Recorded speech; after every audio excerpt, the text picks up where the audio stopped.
The Meridian Lounge at Hartwell-Jackson International Airport was the kind of place built to make people believe that money could soften almost anything. The lights were warm, but not bright. The air was cool, but not cold. Every table had been wiped to a quiet shine. Every chair looked expensive enough to discourage disorder. Outside the wide glass windows, planes moved slowly across the runway under a pale Atlanta morning sky. But inside the lounge, everything felt controlled, polished, and removed from the ordinary noise of travel. Naomi Ellington sat near the window with her back straight, her tablet angled on the small marble table in front of her, and a contract open on the screen that could change the future of her company before the week was over. She was 29 years old, the founder and chief executive of Pulsebridge Systems, and by almost every measure people cared about, she had already done what most people only described in interviews. She had built a medical technology company from a small idea and a handful of exhausted engineers into a platform used by hospitals, ambulance networks, and emergency departments to move patient data faster than people used to believe was possible. She had been photographed on magazine covers. She had spoken on panels where men twice her age introduced her as impressive and then looked surprised when she was more than that. She had learned very early that being a young black woman in rooms full of investors, hospital executives, and board members meant she could not simply be prepared. She had to be undeniable. That morning, she looked undeniable.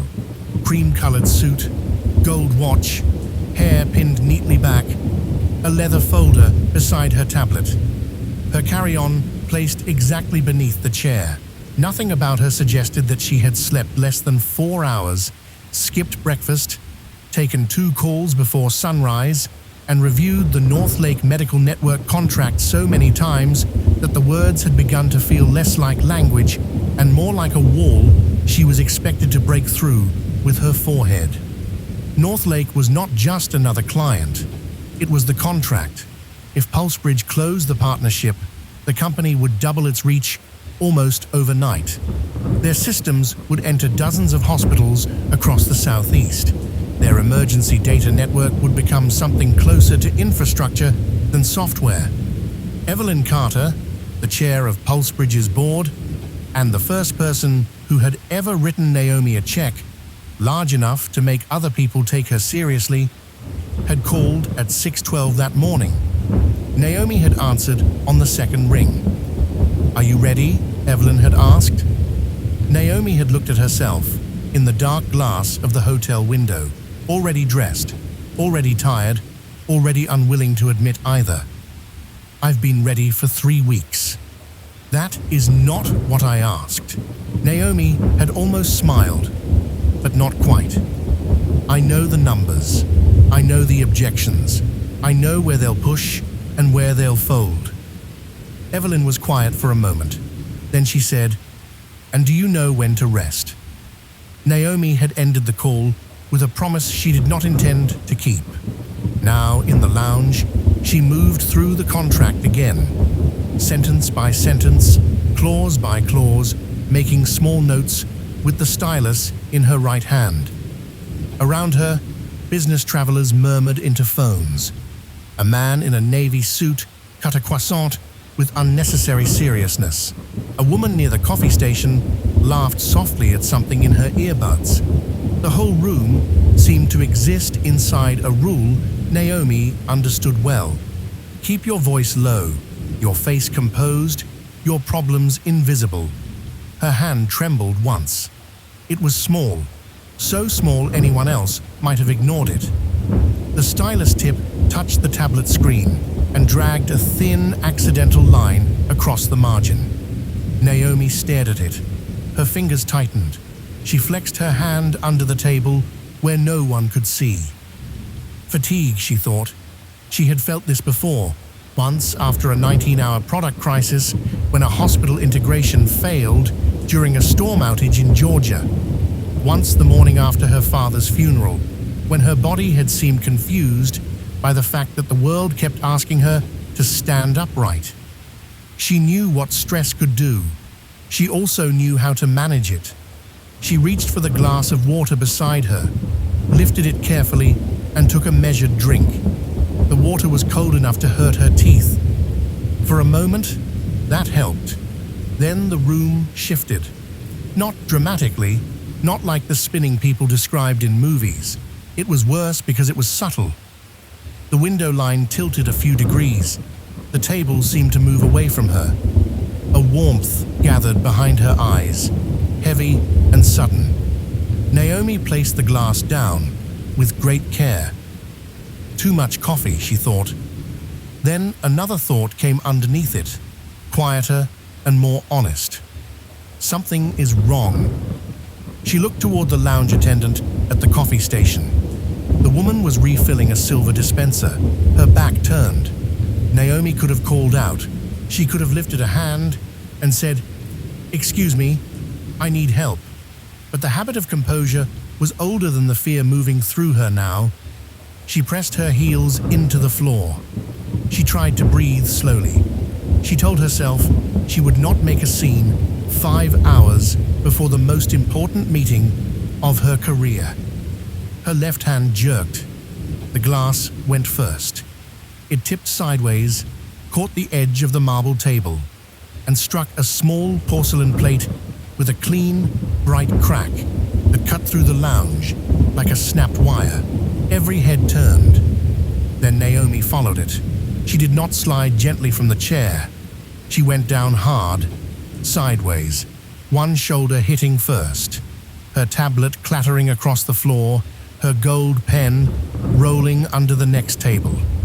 The sound of her body meeting the polished floor changed the room instantly. People stood. Chairs scraped. Someone gasped. Someone said, "Oh my God." But no one moved toward her with purpose. For one long second, everyone watched her, as if the sight of a powerful young CEO on the floor had created a question no one studied for. The lounge attendant hurried up and stopped 3 feet away, both hands pressed to her mouth. "Ma'am," she said. "Ma'am, can you hear me?" A man in the navy suit pulled out his phone, stared at the screen, and seemed unable to decide which number to call. Another passenger backed away, as if distance might protect her from responsibility. A security guard appeared in the doorway, saw Naomi on the floor, grabbed his radio, and said, "We have a medical situation in Meridian Lounge." With the uncertain tone of someone reporting weather he could not identify, outside the glass partition, in the regular seating area below the lounge entrance, Marcus Reed sat with his 7-year-old daughter Ava and a backpack between his boots. His ticket said, "Seat 36C." His jacket was grey, clean, but worn at the cuffs. The left sleeve had been repaired with dark thread in small, patient stitches. He had the stillness of a man who had learned not to waste movement. Ava sat beside him with a purple crayon in her hand, drawing a house with a round window and a bird too large for the roof. Marcus had been reading a maintenance bulletin on his phone for a portable oxygen monitor used in smaller clinics, the kind of equipment most people never thought about unless it stopped working. He repaired machines like that for a living now. He drove to nursing homes, community clinics, and small medical offices where budgets were tight and broken equipment did not wait politely for replacement approvals. He charged fair rates. He kept his promises. He did not talk much about the work he used to do. Ava looked up first. She had her father's eyes, watchful and dark, slow to show surprise. She saw movement behind the glass, saw people standing, saw a woman on the floor. "Daddy," she said. Marcus did not look up immediately. Ava only used that voice when something mattered. "What is it?" That lady fell. Marcus followed her gaze. He saw the room in less than a second. The woman on the floor, the attendant frozen near her feet, the guard with the radio, the crowd gathering in the worst possible shape, close enough to block help, too afraid to be useful. Marcus stood. There was no dramatic rush in it. No panic. He slipped his phone into his pocket, lifted the backpack with one hand, and looked at Ava. "Stay close to me." Ava put her crayon into the box, closed it carefully, and followed. At the entrance to Meridian Lounge, a small sign stood beside the desk. "Reserved for first and business class, guests only." Marcus paused just long enough to read it. Then he stepped past it. The attendant at the desk turned sharply. "Sir, this lounge is—" "Ma'am," Marcus said, already moving. "Someone is down on your floor. You can stop me later." His voice was not loud, but it carried. It had the kind of authority that did not ask to be admired, only obeyed. Several people turned toward him as he entered. The security guard looked as if he wanted to ask who Marcus was. Marcus did not give him time. "Everybody take 2 steps back," he said. "Now." No one argued. People stepped back. Marcus went to one knee beside Naomi, but he did not grab her. He looked first. Her chest was moving, shallow but present. Her jaw was slack, but her airway was not fully blocked.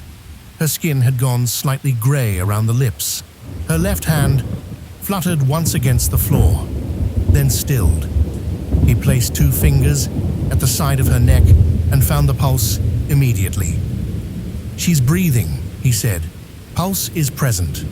Nobody move her." The lounge attendant swallowed hard. "Are you a doctor?" "No," Marcus said, "but I know what to do." He gently adjusted Naomi's head, lifting her chin just enough to keep her airway open. The movement was small, exact, practiced. He slid his gray jacket off and folded it beneath her head. Not for comfort first, but to stabilize the angle. He looked up at the attendant. "How long has she been here?" I don't know. Maybe 30, 40 minutes. Was she alone?" "Yes." "Did she eat anything? Drink anything?" "Sparkling water. I think just water." "Did she seem confused, distressed, short of breath?" "She was working. She seemed focused." Marcus nodded once, already sorting the information into what mattered and what did not. He turned to the security guard. "I need airport medical response, not the customer service desk, not a general announcement. Medical response. Tell them adult female, sudden collapse, unconscious but breathing, pulse present, possible syncope, monitor for cardiac involvement." The guard stared at him. Marcus held his eyes. "Say exactly that. It matters." The guard lifted the radio again, this time with a steadier hand. Marcus pointed to the man in the navy suit.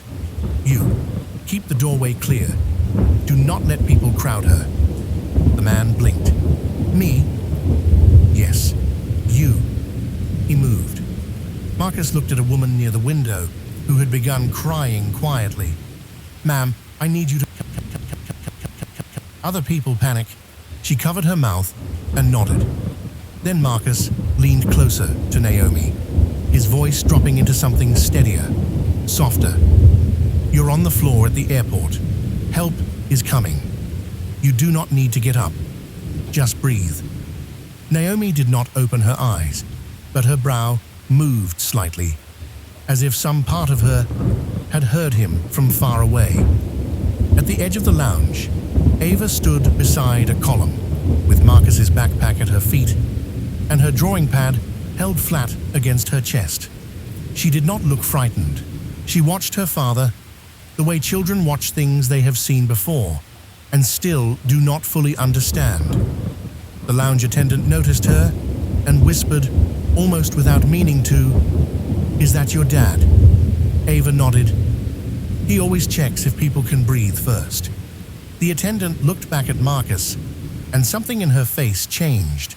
Not relief exactly, recognition. The room had been full of adults, with expensive watches, polished shoes, and priority boarding passes, but the only person acting as if time had a shape and a cost was the man who had walked in from the cheap seats. The first response team arrived in under 4 minutes.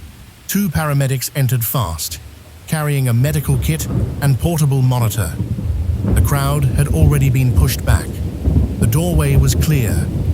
Naomi's head was positioned correctly. Someone had started timing the incident because Marcus had told them to. The lead paramedic dropped beside Naomi, glanced at her posture, then looked at Marcus. "You set her airway." "Clear," Marcus said. Pulse was shallow at first, stronger now. Brief tremor in the left hand, no known history. She's been down around 4 minutes. The paramedic studied him for half a beat. "You EMS?" Marcus shook his head. "Not anymore." The words landed quietly, but they landed. The paramedic heard them. So did the attendant. So did Ava, though her expression did not change. The medical team took over. Marcus stepped back at once, giving them room without needing to be asked. He stood near the edge of the cleared space, watching not like a curious bystander, but like a man, making sure the handoff had been clean. Naomi's eyelids fluttered. The first thing she saw was light. Soft gold light above her, blurred at the edges. Then a face she did not know, then another. Voices came in pieces. "Naomi, can you hear me? Stay still. Pulse is good. Ma'am, don't try to sit up." She felt the floor beneath her, felt something folded beneath her head. Fabric, not hers. Her mouth was dry. Her body felt heavy in a way that frightened her, because she could not command it back into obedience. Then she heard a voice behind the others. "You're safe. Help is here. Just breathe." She turned her eyes slightly and saw him, a black man in a plain shirt, standing a few steps back now, calm and quiet, with a little girl near the doorway watching him, as if he had simply done what he was supposed to do. Naomi tried to speak, but only air came out. The paramedic touched her shoulder. "Don't talk yet. You passed out. We're taking care of you." The lounge was no longer silent, but it was no longer chaos either. People whispered now with the strange humility that follows fear. The man in the navy suit kept the doorway clear. The attendant brought the first aid kit, even though it was no longer needed. The security guard relayed information properly into his radio. The room had become useful, but only after Marcus Reed had made it so.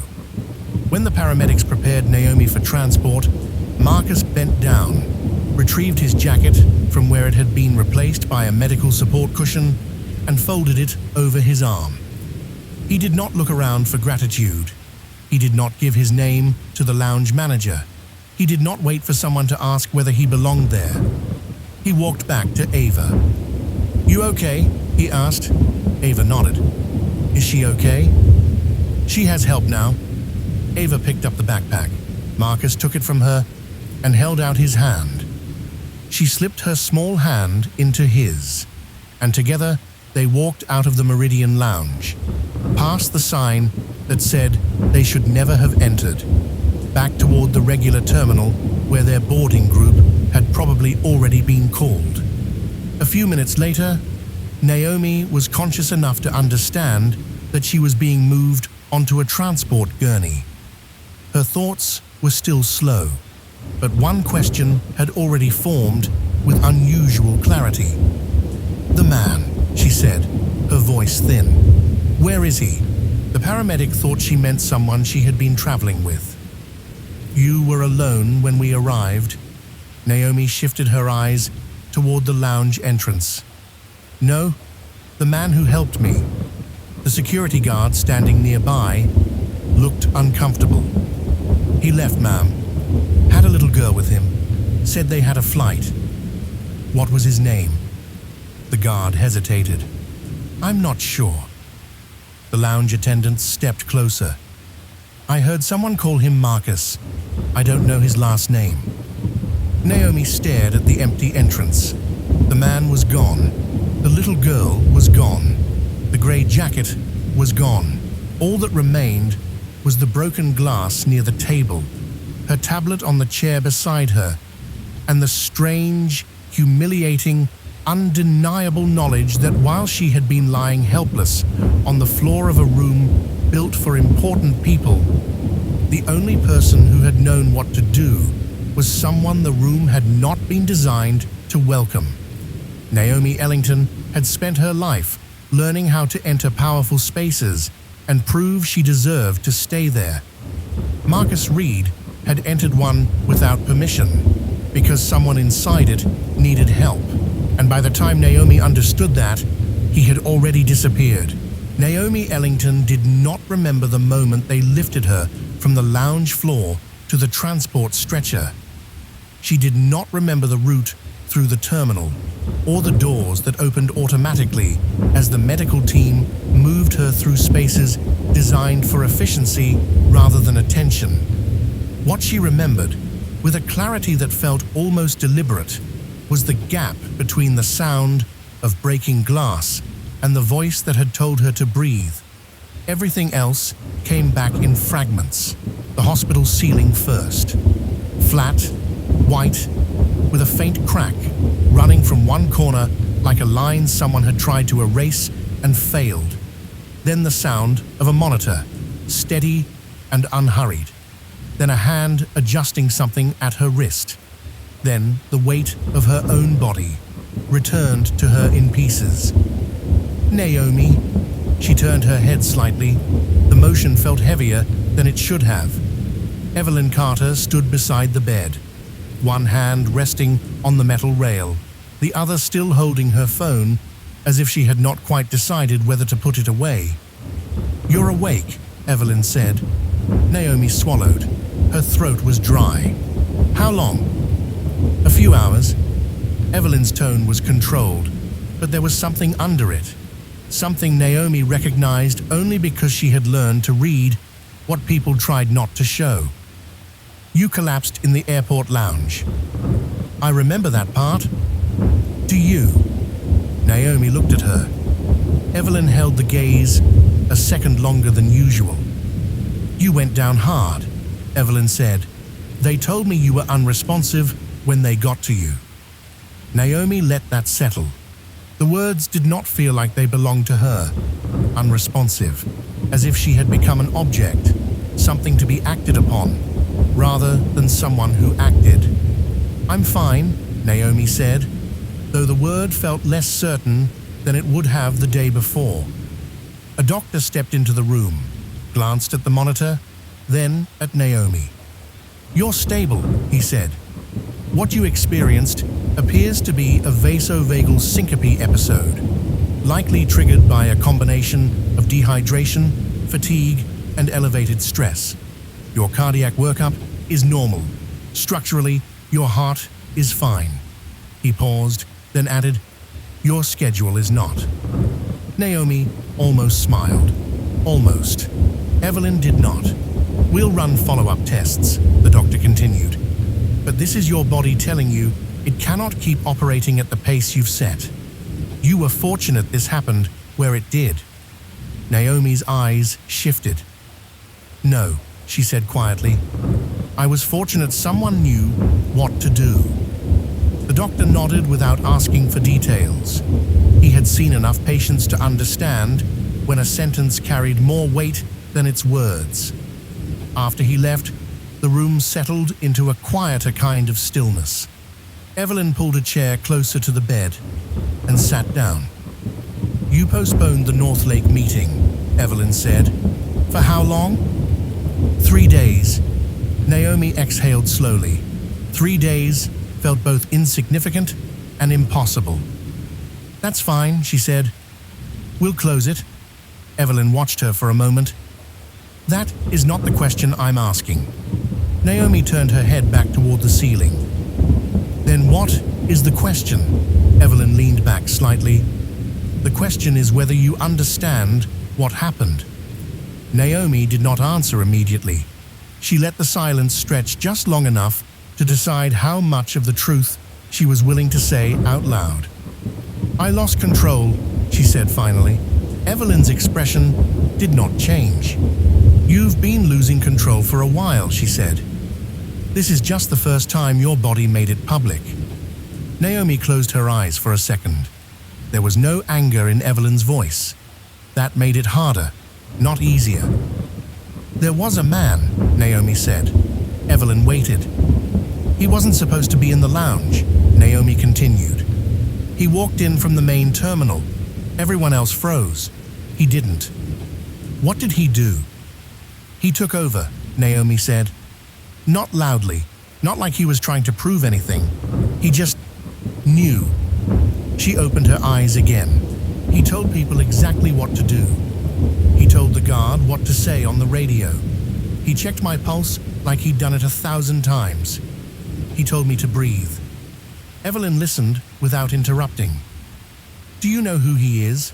she asked. "No." Evelyn nodded once, as if that answer was expected. "And you don't like not knowing?" Naomi turned her head slightly, enough to meet Evelyn's eyes. "I don't like gaps," she said. Evelyn stood, smoothing the front of her jacket. "Then fill it," she said. "Just make sure you understand why you're doing it." Naomi did not respond. Evelyn picked up her phone. "I'll handle the board for the next 48 hours, she said. "You rest. That is not a suggestion." She walked to the door, then paused. "You're very good at building systems, Naomi," she added without turning back. "Just be careful you don't forget the parts that don't fit neatly inside them." When Evelyn left, the room felt larger. Naomi lay still for a while, watching the faint crack in the ceiling. Her body had begun to return to her, piece by piece. Her fingers no longer trembled. Her breathing was steady. The monitor beside her confirmed what the doctor had said. She was fine. And yet, something in her had shifted in a way that did not feel like recovery. She reached for her phone on the bedside table. The screen lit up with notifications, emails, messages, missed calls.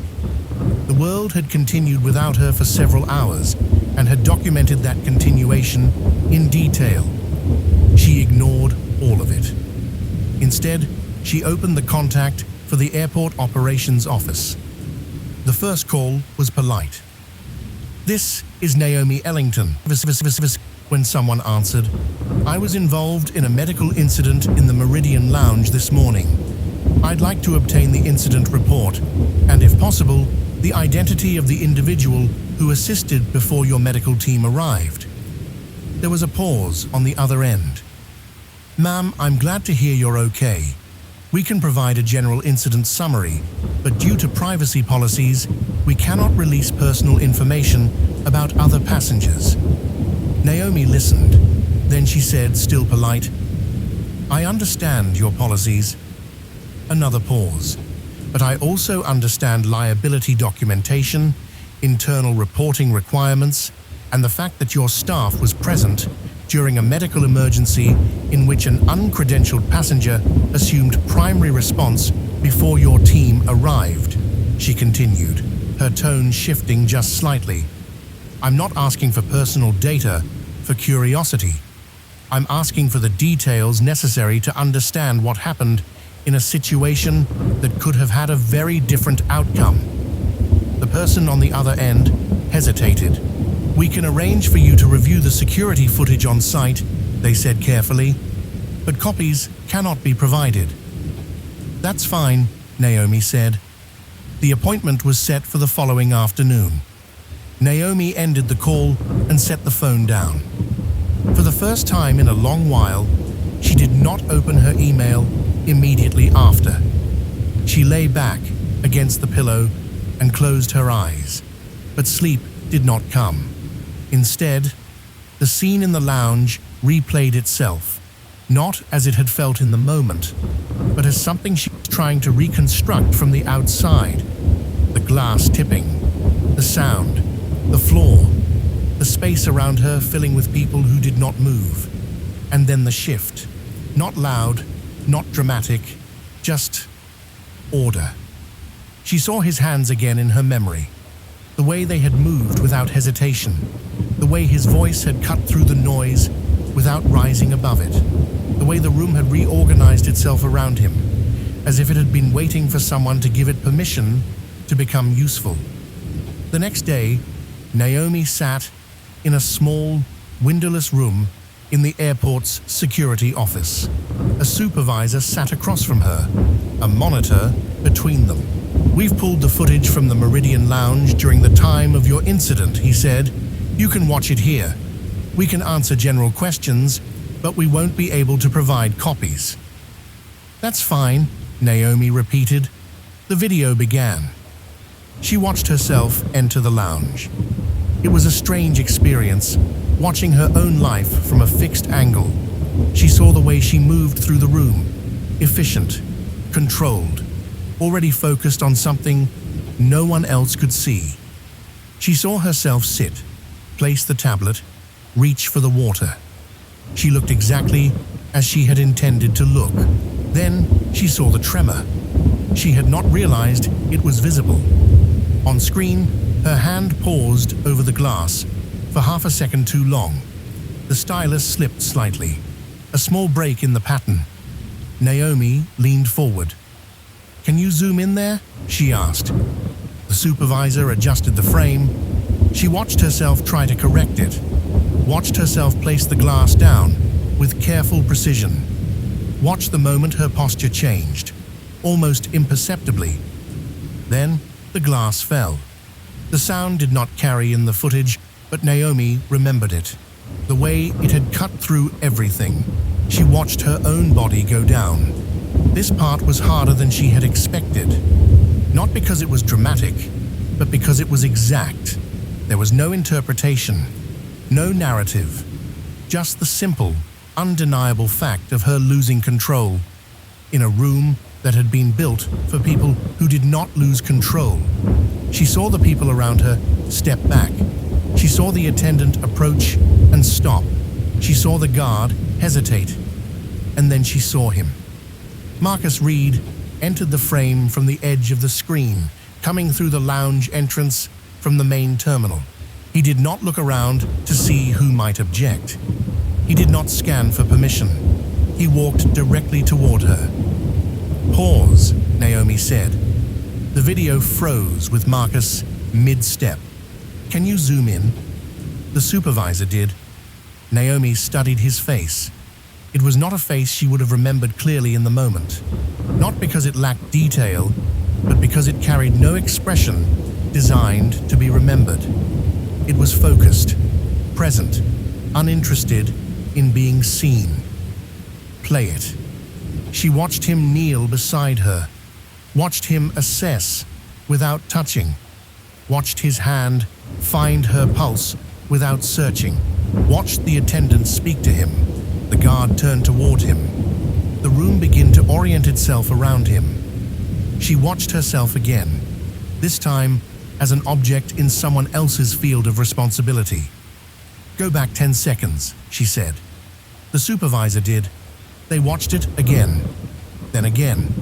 Each time, Naomi saw something she had missed. A shift in the crowd.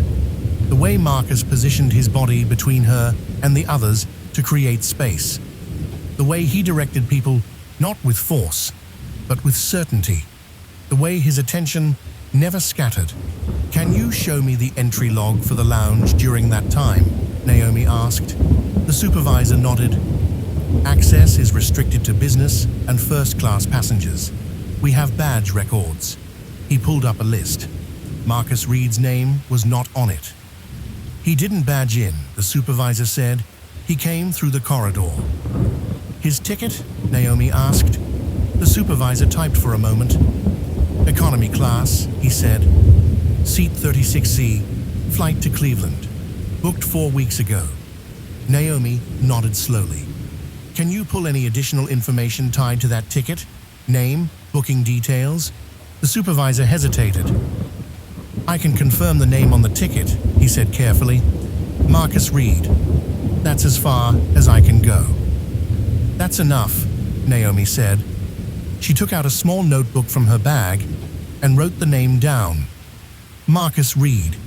She wrote it the way she wrote things she intended to use later, neatly, without correction. Then she closed the notebook and sat back. Thank you, she said. She left the security office with the image of him still fixed in her mind. Finding Marcus Reed was not difficult. Naomi had built PulseBridge systems on the idea that information, when organized correctly, could move faster than uncertainty. She understood how to locate what she needed without breaking rules she did not need to break. Public business registration records confirmed that a Marcus Reed operated a small medical equipment diagnostic service out of a residential address outside Cleveland. Professional directories showed a past affiliation with a non-profit organization involved in emergency response coordination. Archived training materials listed his name among instructors for field response protocols. Then there was the gap. 3 years with no formal employment record tied to that organization. Naomi cross-referenced dates. A death notice appeared in a local paper. Elena Reed, age 31. Survived by husband Marcus Reed and daughter Ava Reed. Cause of death, cardiac event. Naomi stared at the screen longer than she needed to. She read the notice twice. Then she leaned back in her chair and let the connections assemble themselves without forcing them. Marcus Reed had known exactly what to do when she collapsed. Not because he had taken a course, because he had lived inside that knowledge.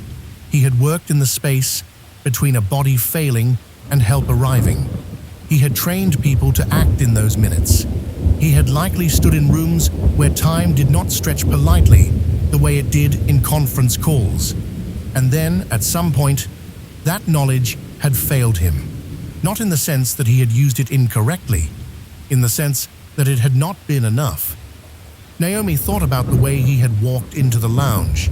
No hesitation, no visible calculation, no visible memory of whatever it must have cost him to stand in that position again. She closed her laptop. The apartment was quiet. Floor-to-ceiling windows looked out over Atlanta, the city moving in steady patterns far below. On the dining table, her contract documents for Northlake were spread in perfect order. Her calendar notifications blinked softly on her phone. Everything was exactly where it was supposed to be.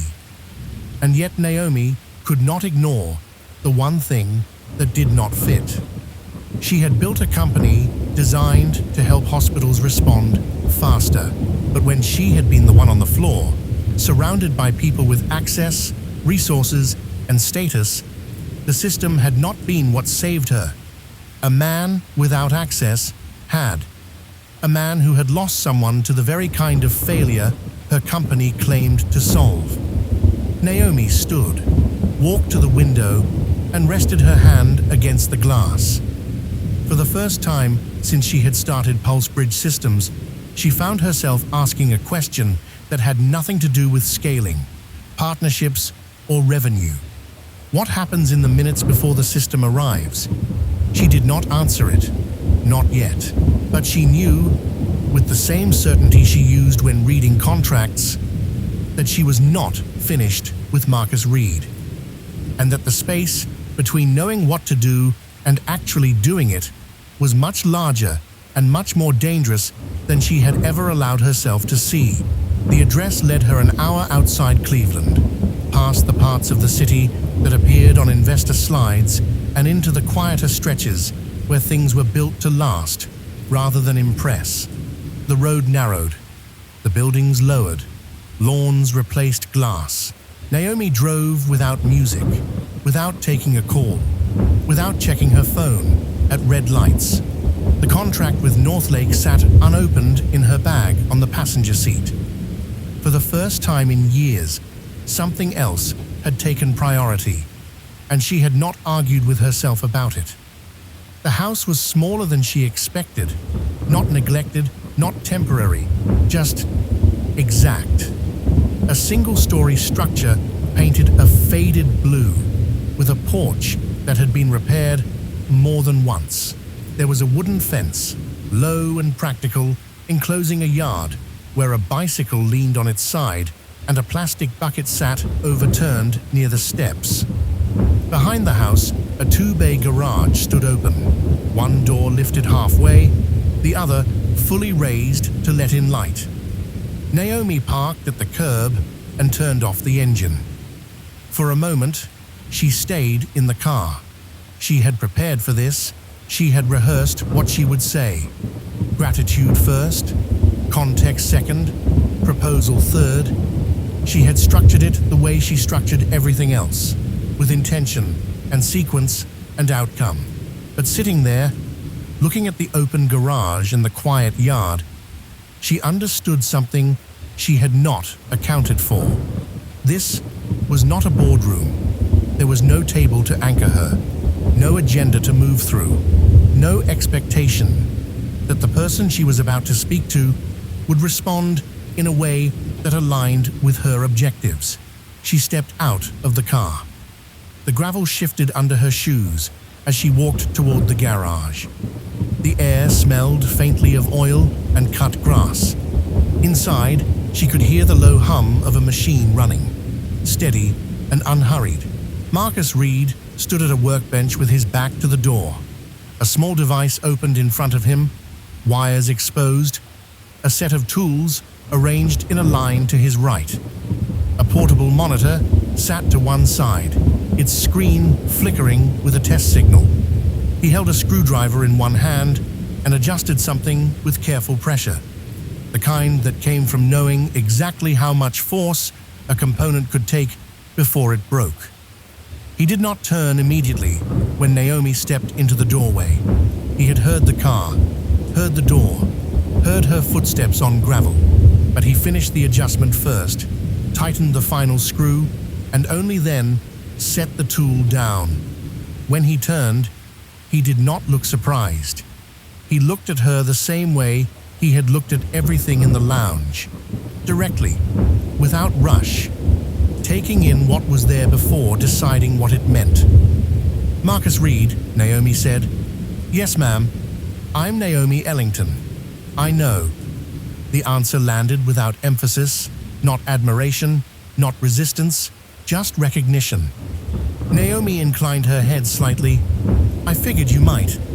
Marcus wiped his hands on a cloth that had been folded neatly on the edge of the bench. "Hard not to," he said. "You've been on a few screens." Naomi almost smiled. The comment was simple, but it shifted something. It removed the edge of introduction without trying to soften it too much. "I didn't come for that," she said. "I didn't think you did." There was a pause. Naomi had intended to begin with a longer explanation, something structured and precise.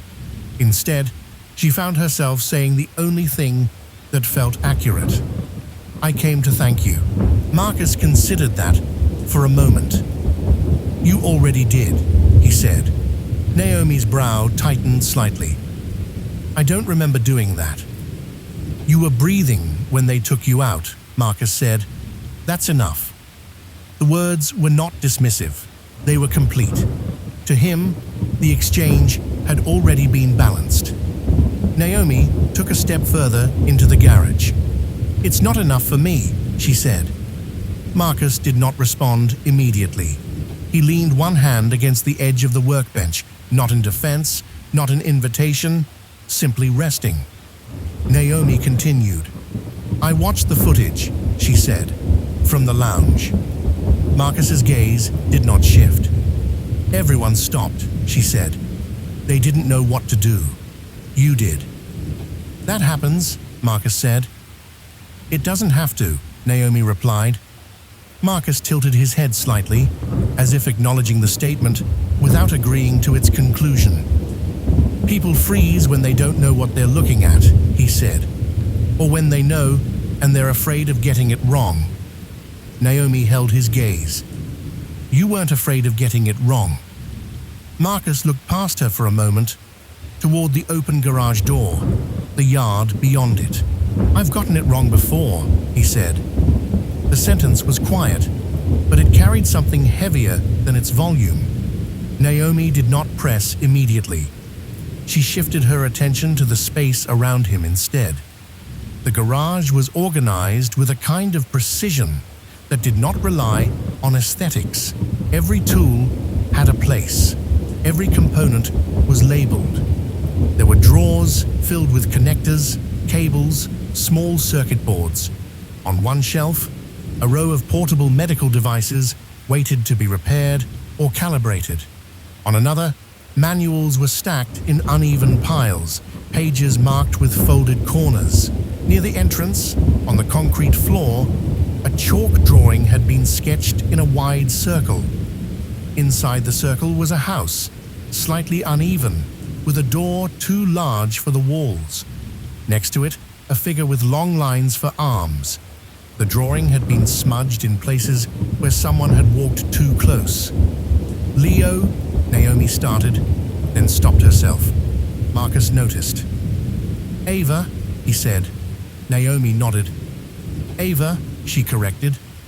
As if called by the name, a small figure appeared from the side door that led into the house. Ava stepped into the garage, holding an orange she had been peeling with slow, careful effort. The peel hung in a loose spiral from her hand. She looked at Naomi without hesitation. You're the lady from the airport, she said. Naomi lowered herself slightly, not fully crouching, but enough to meet the child at a closer level. I am. Ava studied her face as if confirming something. Are you better now?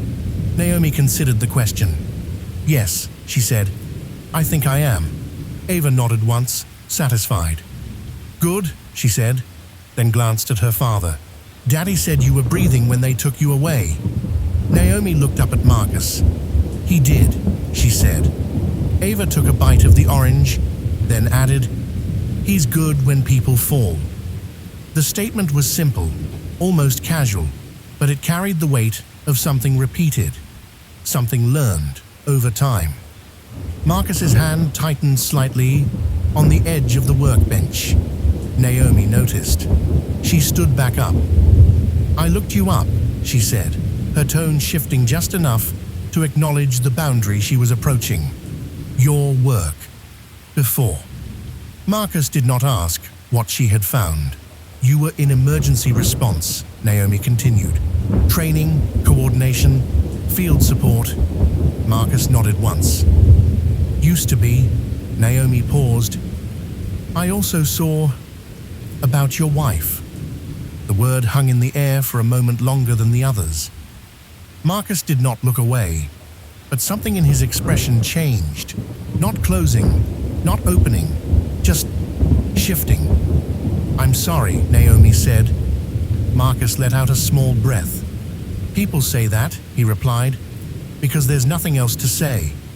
Naomi did not argue. My father died of a cardiac event, she said.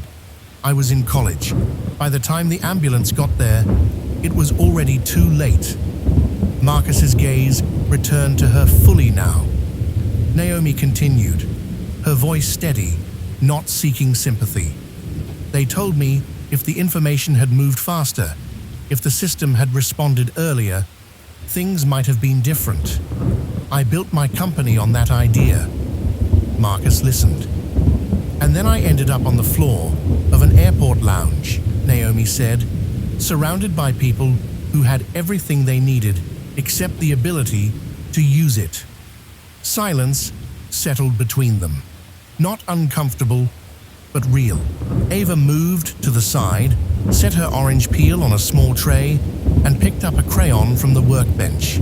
She began drawing again on the concrete floor, adding to the chalk house with a line that might have been a tree. Naomi watched her for a second, then turned back to Marcus. I didn't come here just to say thank you, she said. Marcus waited. I came because what you did in that room shouldn't depend on one person walking in from the outside. Naomi continued. It shouldn't depend on luck. Marcus's expression did not change, but his attention sharpened. I'm working on something, Naomi said. For my company, a training program, not the kind that checks a box, a real one. Something that teaches people what to do in the first few minutes before medical teams arrive. Marcus said nothing. I want people to know how to recognize what they're looking at, she went on, how to respond, how to communicate, how to not freeze.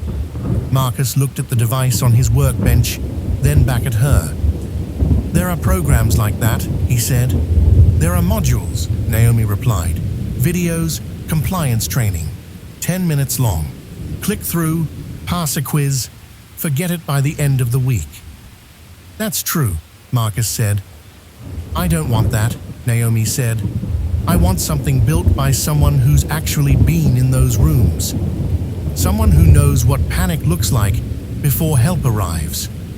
Marcus's eyes rested on her for a long moment. You think that's me? He said. I know it is, Naomi answered. Ava spoke without looking up from her drawing. Daddy says, if someone can talk, they can breathe, she said. And if they can breathe, there's time. Naomi's attention shifted to her. That's a good rule, she said. Ava nodded, as if that had never been in question. Marcus exhaled slowly. I'm not doing that work anymore, he said. Naomi did not step closer. She did not push. I'm not asking you to go back to what you left, she said. I'm asking if what you know can help people who don't know it yet. Marcus looked at his hands. They were steady. They had been steady in the lounge. They had been steady in this garage. Naomi realized they had probably been steady in places far worse than either of those. I had that knowledge, Marcus said quietly, and it didn't save the person I needed it to save.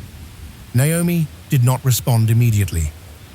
I understand that, she said after a moment, at least enough to know I don't fully understand it. Marcus glanced toward Ava. She had finished her drawing and was now outlining the edges with more pressure, as if trying to make it last longer. Naomi followed his gaze. I'm not trying to fix what happened, she said. I don't think that's possible. For you or for me. Marcus looked back at her. I'm trying to reduce how often it happens to someone else, she added. The words did not fill the space completely, but they held. Marcus reached for the cloth again, folded it once, then set it down. I'm not looking for a position, he said, or a title. I'm not offering one, Naomi replied. Not unless you want it. I'm offering to listen. Marcus considered that. Send me what you have, he said finally. I'll look at it. Naomi nodded. That's all I'm asking for. Ava stood and walked over, holding up her drawing.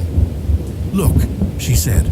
The chalk image had grown. The house was still there, but now there were figures around it.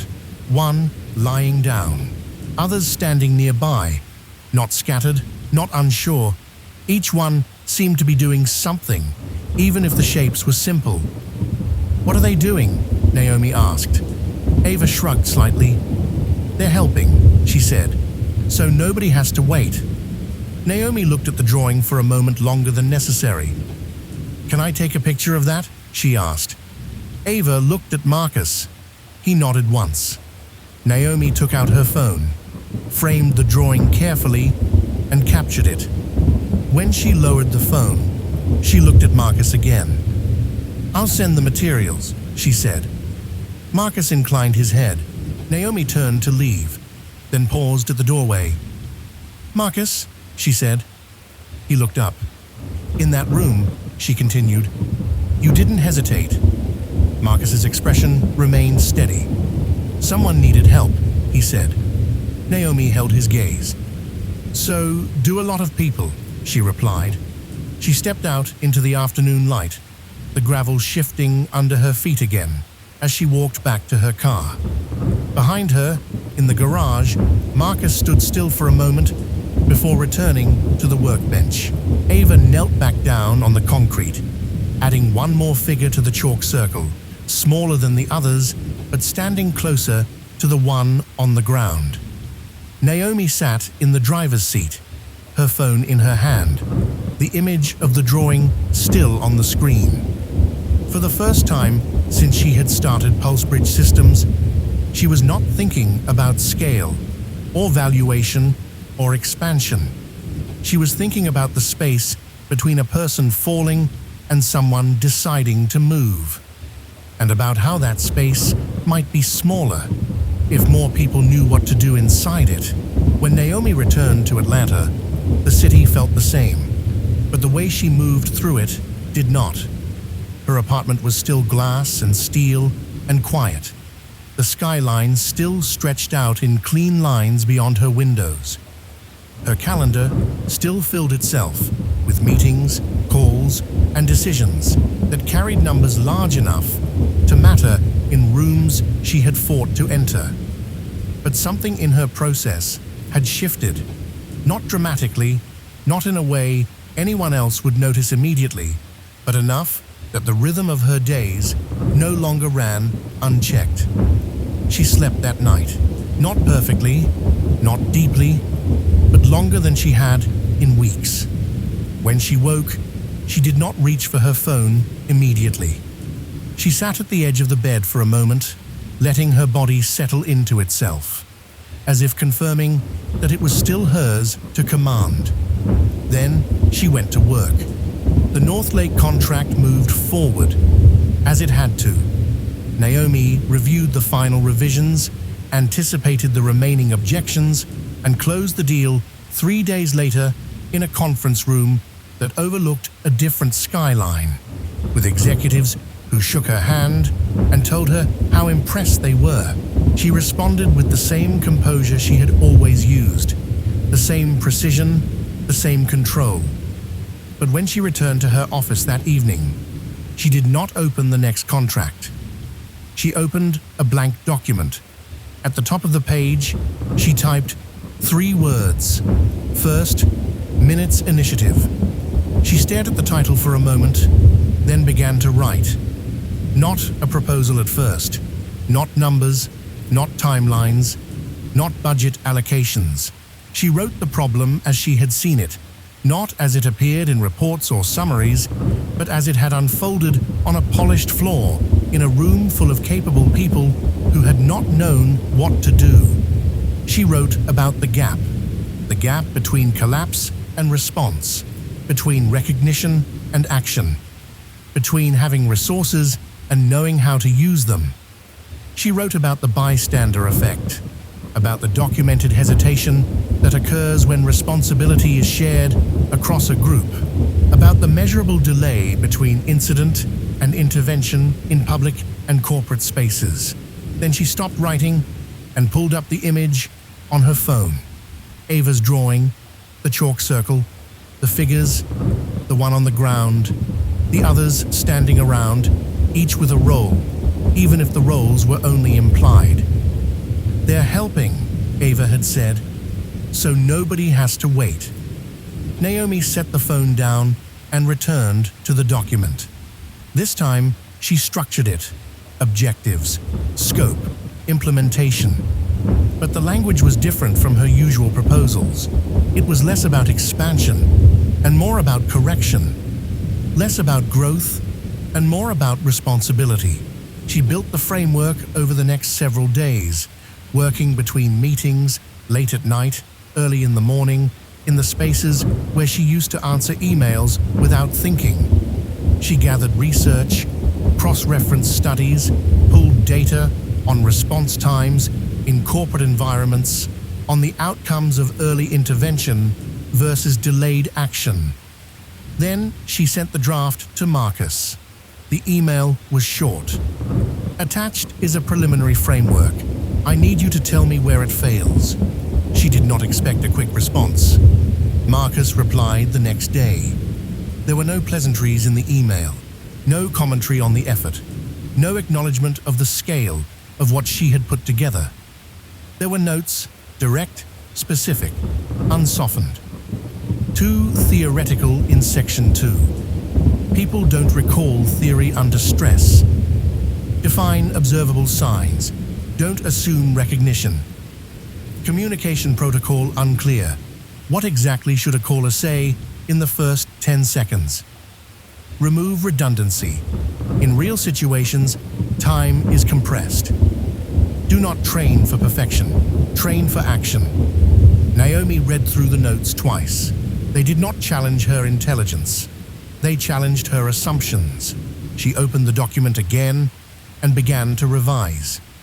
Over the next 2 weeks, the exchange continued. Naomi would send an updated section. Marcus would return it with comments that cut directly to what mattered and ignored everything else. There was no negotiation in his feedback, no attempt to protect her from correction. He treated the material the way he had treated the situation in the lounge, focusing only on what would work when it mattered.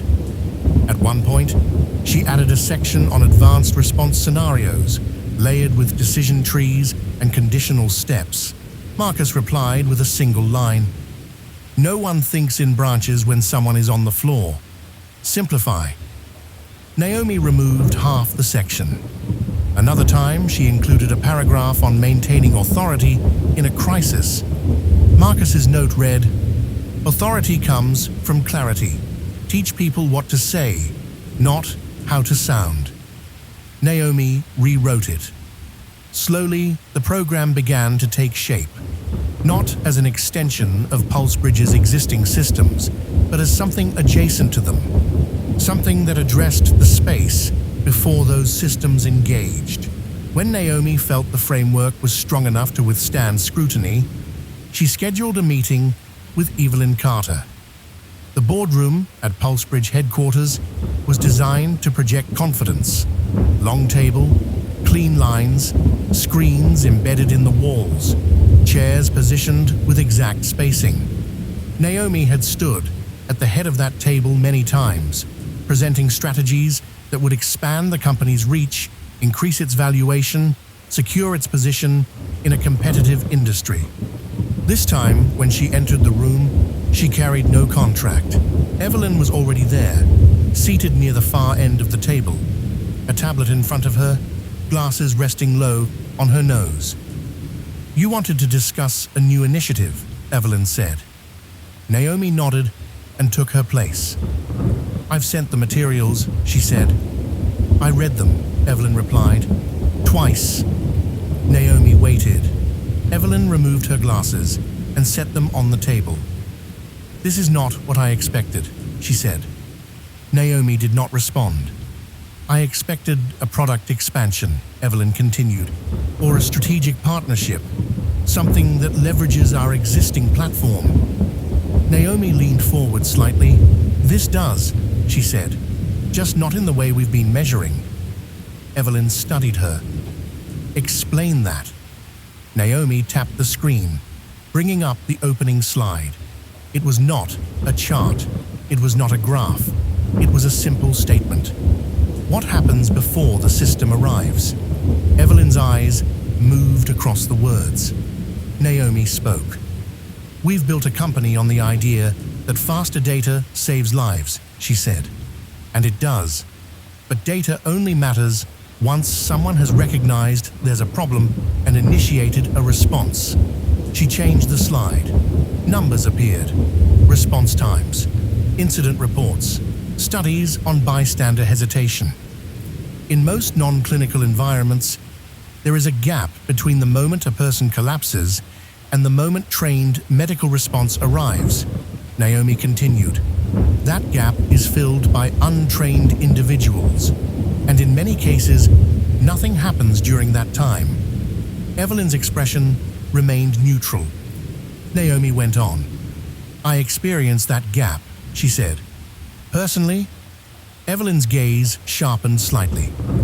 "In a room full of capable people, no one knew what to do," Naomi said, "until someone did." She did not elaborate. She did not need to. Evelyn understood. "And this program," Evelyn said, is meant to address that gap. Yes, Evelyn leaned back. This is not our core business. No, Naomi said, but it is adjacent to our responsibility. Evelyn was quiet for a moment. You're proposing mandatory training across the company, she said. All departments, all levels. Yes. That is a significant operational commitment. Yes. And the return? Evelyn asked. Naomi did not switch slides. She did not bring up projections. I don't know, she said. Evelyn's brow lifted slightly. Naomi continued. I can estimate engagement metrics. I can model potential adoption rates if we expand this to partner organizations. I can quantify reputational benefit, but I can't tell you how many lives it will affect. Evelyn watched her closely. What I can tell you, Naomi said, is that if it's one, it's not a small number. The room held that sentence for a moment. Evelyn exhaled slowly. You're thinking about the man at the airport, she said. Naomi met her gaze. Yes. Evelyn nodded once. Good, she said. You should be.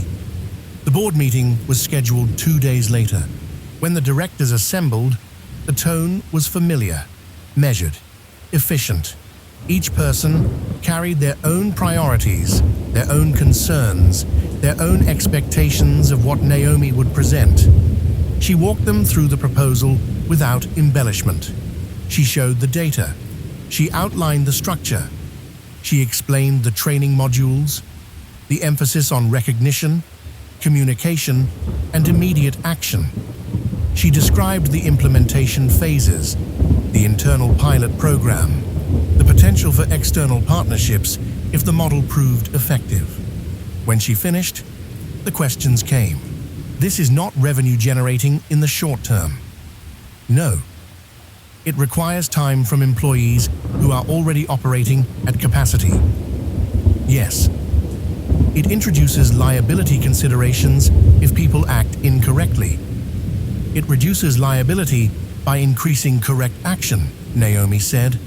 A director near the center of the table leaned forward. How many lives do you expect this to save? He asked. The room shifted slightly. The question was not hostile. It was precise. Naomi looked at him. I don't know, she said. He waited, expecting more. Naomi continued. But I know what happens when no one acts, she said. And I know that we are a company that claims minutes matter. If we believe that, then we should behave like those minutes belong to us as well. There was no immediate response. Evelyn sat at the far end of the table, her hands folded, her expression unreadable. The discussion continued. Concerns were raised. Adjustments were suggested. The proposal was examined from every angle it could be reasonably challenged. When it came time to vote, the margin was narrow. 4 in favor, 2 against. Evelyn voted last. In favor, she said. The decision settled into the room, not as a victory, but as a commitment. After the others filed out, Evelyn remained seated. Naomi gathered her materials slowly. You're changing the way you think about control, Evelyn said.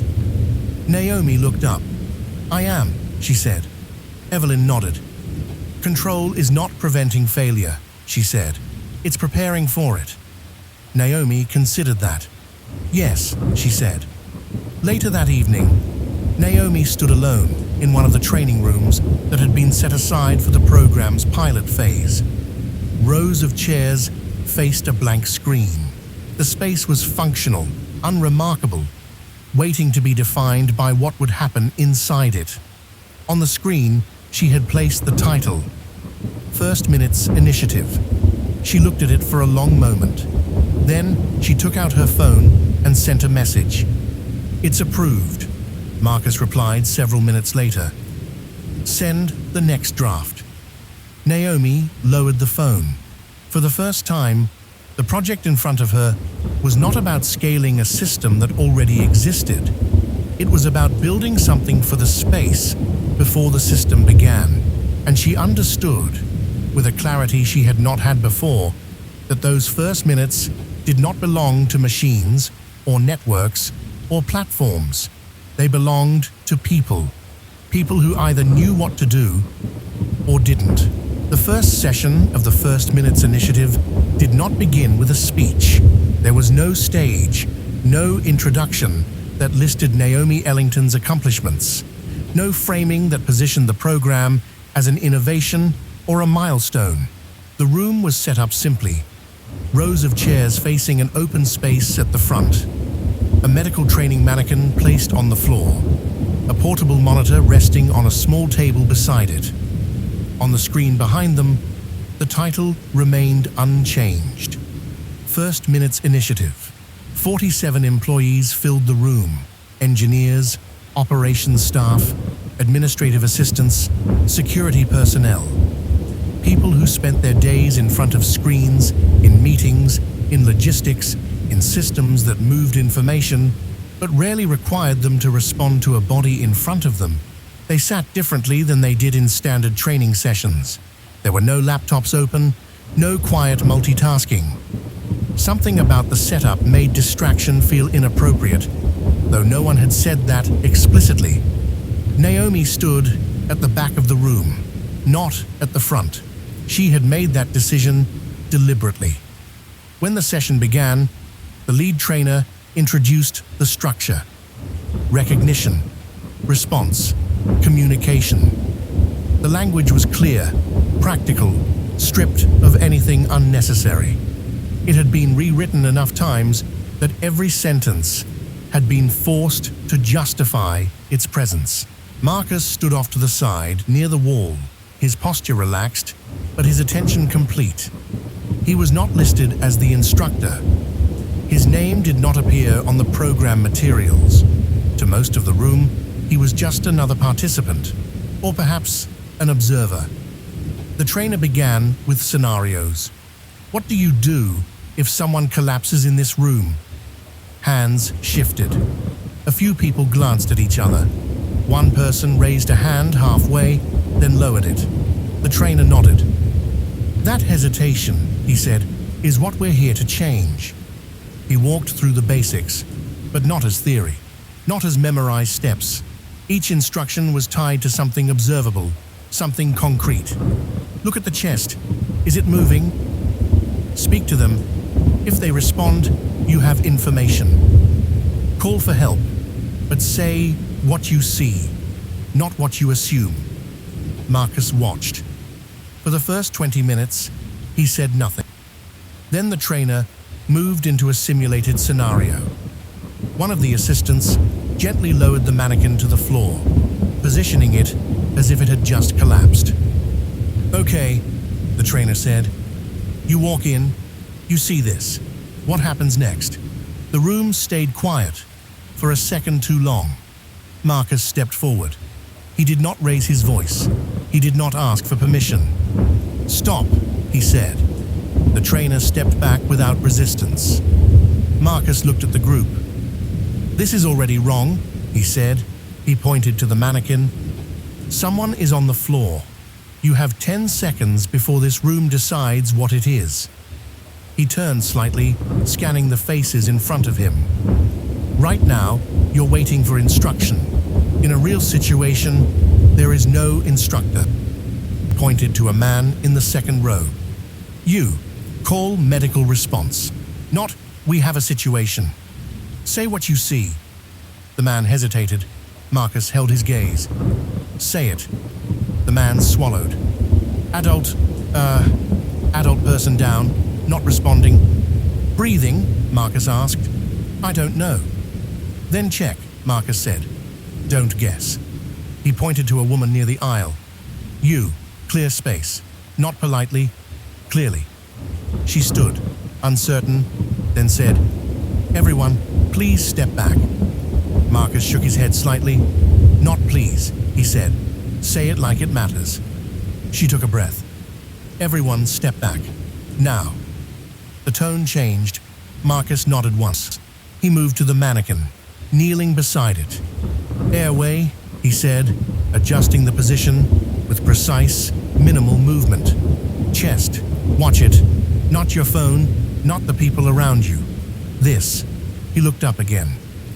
Someone times this, he added. Someone stays with the person and talks, calmly. You don't need to fix everything. You need to do something. The room had shifted, not dramatically, but enough. People leaned forward. They watched differently. The hesitation that had filled the first moments began to narrow. At the back of the room, Naomi felt it, not as an abstract improvement, but as something physical, the difference between a room that waits and a room that acts. Marcus stepped back again, returning to the wall as if he had never moved. The trainer resumed, adjusting the session in real time, integrating what Marcus had demonstrated without calling attention to the shift. The training continued. Naomi did not stay at the back. At the next scenario, she moved forward, took a place in the circle, and knelt beside the mannequin when it was her turn. There was no announcement, no explanation. A few employees glanced at her, surprised. "You're doing it too," one of them asked quietly. Naomi did not look up. "I was the person on the floor," she said. "I'm not above this." She placed her fingers at the side of the mannequin's neck, feeling for a pulse that wasn't there but practicing the motion anyway. Her movements were careful, deliberate, not yet automatic, but not hesitant. The session lasted 2 hours. By the end, the room did not feel the same as it had at the beginning. The people in it had not become experts.